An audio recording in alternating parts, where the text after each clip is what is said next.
অষ্টম শ্রেণীর সমস্ত ছাত্রছাত্রী বন্ধুদের জন্য আজকে ক্লাসে আমি আলোচনা করব জিওগ্রাফির থার্ড ইউনিটের সাজেশন বা ফাইনাল এক্সাম সাজেশন 2024 বা ভূগোলের দ্বিতীয় পর্যায়ক্রমিক পরীক্ষার সাজেশন বা ফাইনাল পরীক্ষার সাজেশন 2024। আজকে ক্লাসে আমি ভূগোলের সমস্ত অধ্যায় থেকে গুরুত্বপূর্ণ 2 নাম্বার 3 নাম্বার এবং 5 নাম্বারের কোশ্চেনগুলি আলোচনা করে দেব। এই সমস্ত প্রশ্নগুলির উত্তর তোমরা ভালো করে মুখস্থ করে রাখবে। এদের মধ্য থেকেই ফাইনাল পরীক্ষা বা থার্ড ইউনিট টেস্ট পরীক্ষায় তোমরা সমস্ত কোশ্চেন কমন পেয়ে যাবে। তোমাদের কাছে একটি ছোট্ট অনুরোধ থাকলো, আজকে ক্লাসটি যদি ভালো লেগে থাকে অবশ্যই তোমাদের বন্ধুদের মধ্যে শেয়ার করো, আর আমাদের চ্যানেলে নতুন হয়ে থাকলে অবশ্যই আমাদের চ্যানেলটিকে সাবস্ক্রাইব করে পাশে দেখো তোমরা সবাই। এর আগের ক্লাসে ইতিহাসের সাজেশন দিয়ে দিয়েছি, যারা এখনো পর্যন্ত ইতিহাসের সাজেশন দেখোনি তোমাদের কাছে অনুরোধ থাকলো ওই ক্লাসটি দেখে আসো, তাহলে তোমরা উপকৃত হবে। এবার মূল বিষয়ের মধ্যে চলে আসো। জলবায়ু অঞ্চল এই অধ্যায় থেকে 2 নম্বরের প্রশ্ন আসবে না, 1 নাম্বার 3 নাম্বার এবং 5 নম্বরের কোশ্চেন আসবে। প্রথমে চলে আসো সংক্ষিপ্ত ব্যাখ্যামূলক উত্তরধর্মী প্রশ্ন মান 3।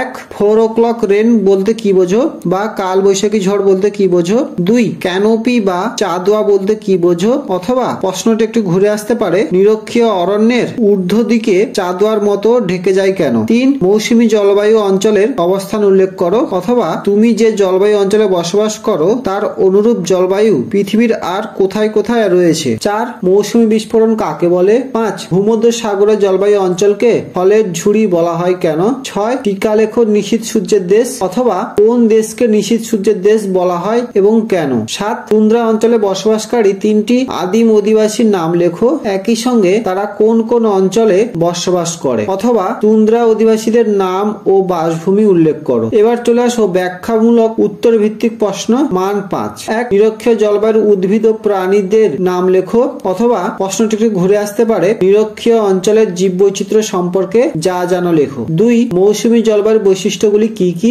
অথবা মৌসুমী জলবায়ু অঞ্চলের জলবায়ু সম্পর্কে লেখো। 3 তুন্দ্রা অঞ্চলের শীতকালীন ও গ্রীষ্মকালীন জলবায়ুর বৈশিষ্ট্যগুলি লেখো, অথবা তুন্দ্রা অঞ্চলের জলবায়ুগত বৈশিষ্ট্য লেখো। 4 তুন্দ্রা অঞ্চলের অধিবাসীদের জীবনযাত্রা সম্পর্কে আলোচনা করো। এই অধ্যায় থেকে যে সমস্ত 3 নাম্বার এবং 5 নাম্বারের কোশ্চেনগুলি আলোচনা করলাম, তোমরা এই সমস্ত কোশ্চেনগুলির উত্তর ভালো করে রেডি করে রাখবে। এবার চলছে পরবর্তী অধ্যায় মানুষের কার্যাবলী ও পরিবেশের অবনমন। সংক্ষিপ্ত উত্তর ভিত্তিক প্রশ্ন মান 2। 1 হোমিওস্ট্যাটিক ব্যবস্থা বলতে কি বোঝো। 2 বসুন্ধরা সম্মেলন বা আর্থ সামিট কি। 3 বহুমুখী পরিকল্পনা কি, অথবা টিকা লেখো বহুমুখী পরিকল্পনা। 4 চিপকো আন্দোলন বলতে কি বোঝো। এবার চলে আসো সংক্ষিপ্ত ব্যাখ্যামূলক উত্তর ভিত্তিক প্রশ্ন মান 3। 1 নগরায়ন কিভাবে পরিবেশের বিরূপ প্রভাব তৈরি করেছে, অথবা নগরায়নের কুফলগুলি কি কি। 2 স্থিতিশীল উন্নয়ন বলতে কি বোঝো, এর কর্মসূচিগুলি কি কি। 3 ক্ষুদ্রভাবে হলেও ছাত্ররা পরিবেশের অবনমন রক্ষায় কি করতে পারে, অথবা পরিবেশের অবনমন রোধে শিক্ষার্থী হিসেবে তোমার গুরুত্বপূর্ণ ভূমিকা লেখো। এবার চলে আসো ব্যাখ্যামূলক উত্তর ভিত্তিক প্রশ্ন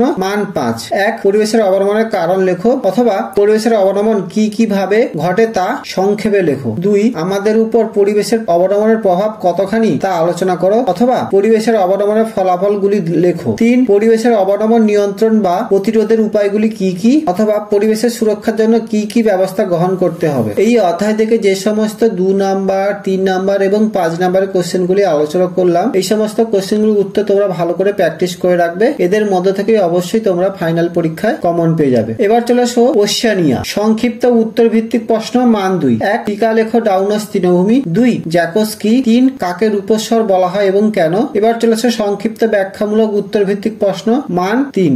1 অস্ট্রেলিয়া দ্বীপকে মহাদেশ বলা হয় কেন, অথবা ওশেনিয়া মহাদেশকে দ্বীপময় দেশ বলার কারণ কি। 2 আর্টিজিও কূপ কি, অথবা আর্টিজিও কূপ কিভাবে সৃষ্টি হয়। 3 টিকা লেখো গ্রেট ব্যারিয়ার রিফ, অথবা পৃথিবীর বৃহত্তম প্রবাল প্রাচীর সম্পর্কে লেখো। 4 টিকা লেখো ক্যাটারবেরি সমভূমি। এবার চলে আসো ব্যাখ্যামূলক উত্তর ভিত্তিক প্রশ্ন মান 5। 1 মারে-ডার্লিং অববাহিকায় কৃষিকাজে উন্নত কেন, অথবা মারে-ডার্লিং অববাহিকায় কৃষি ও পশুপালনের উন্নতি লাভের কারণ কি কি। 2 ওশেনিয়া মহাদেশের স্বাভাবিক উদ্ভিদ সম্পর্কে আলোচনা করো, অথবা প্রশ্নটি একটু ঘুরে আসতে পারে ওশেনিয়ার স্বাভাবিক উদ্ভিদের উপর একটি মহাদেশের জলবায়ুর প্রভাব আলোচনা করো। 3 নিউজিল্যান্ডের ভূপ্রকৃতি সম্পর্কে আলোচনা করো। এই অধ্যায় থেকে যে সমস্ত 2 নাম্বার 3 নাম্বার এবং 5 নাম্বারের কোশ্চেনগুলি আলোচনা করে দিলাম, এই সমস্ত কোশ্চেনগুলির উত্তর তোমরা ভালো করে প্র্যাকটিস করে রাখবে। এছাড়া বাকি অধ্যায়গুলি প্রথম সামেটিভ পরীক্ষা এবং সেকেন্ড সামেটিভ পরীক্ষায় অধ্যায় ধরে ধরে সাজেশনগুলি আমি আলোচনা করে দিয়েছি। তোমরা যারা ওই সমস্ত ক্লাসগুলি দেখোনি, তোমাদের কাছে অনুরোধ থাকবে ওই ক্লাসগুলি দেখে আসো। আমি এই ভিডিওটির ডেসক্রিপশন এবং কমেন্টে লিঙ্কগুলি পিন করে করে দিয়েছি, তোমরা অবশ্যই দেখে নেবে। আজকে ক্লাসটি এখানেই শেষ করলাম। ক্লাসটি কেমন লাগলো অবশ্যই একটি লাইক এবং কমেন্ট করে জানিও। আর আমাদের চ্যানেলে নতুন হয়ে থাকলে অবশ্যই আমাদের চ্যানেলটিকে